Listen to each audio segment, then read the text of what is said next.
আসসালামু আলাইকুম, কেমন আছেন আপনারা সবাই? আলহামদুলিল্লাহ আমি অনেক ভালো আছি। তো এই যে এই কদবেল নেওয়ার জন্য এই এপাশে আসছিলাম এক বাড়িতে, আমার গ্রামেই। তো পথিমধ্যে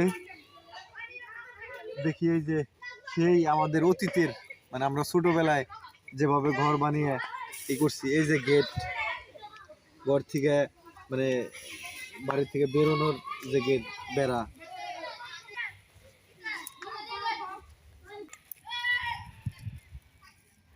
অনেক সুন্দর।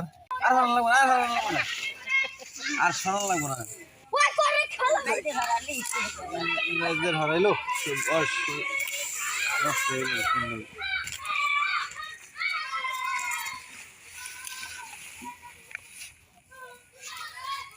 ঘরের ভিতরে ঢুকিয়ে না মজবুত করেই বানাইছি।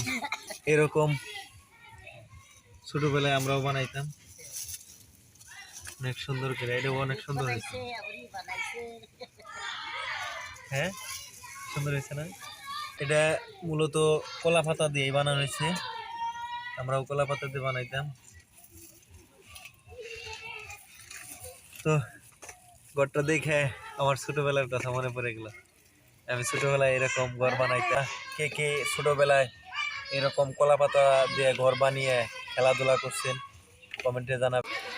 আগে আমরা এরকম কলা পাতার, যেমন এই যে জায়গায় ঘর বানাইছি কলা পাতা দিয়ে, এরকম এই কলা পাতা দিয়ে বাঁশি বানাইছি, নারকেল পাতা দিয়ে বাঁশি বানাইছি, নৌকা বানাইছি কাগজ দিয়ে।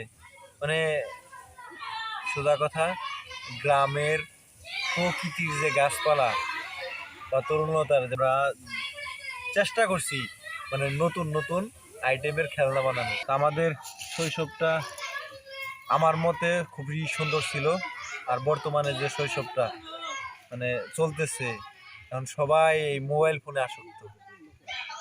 কেউ আর এই খেলনার এখন বর্তমানে মানে আমরা যে খেলনা ব্যবহার করে খেলতাম, এই খেলনার এখন জঙ্গল মনে করে সবাই।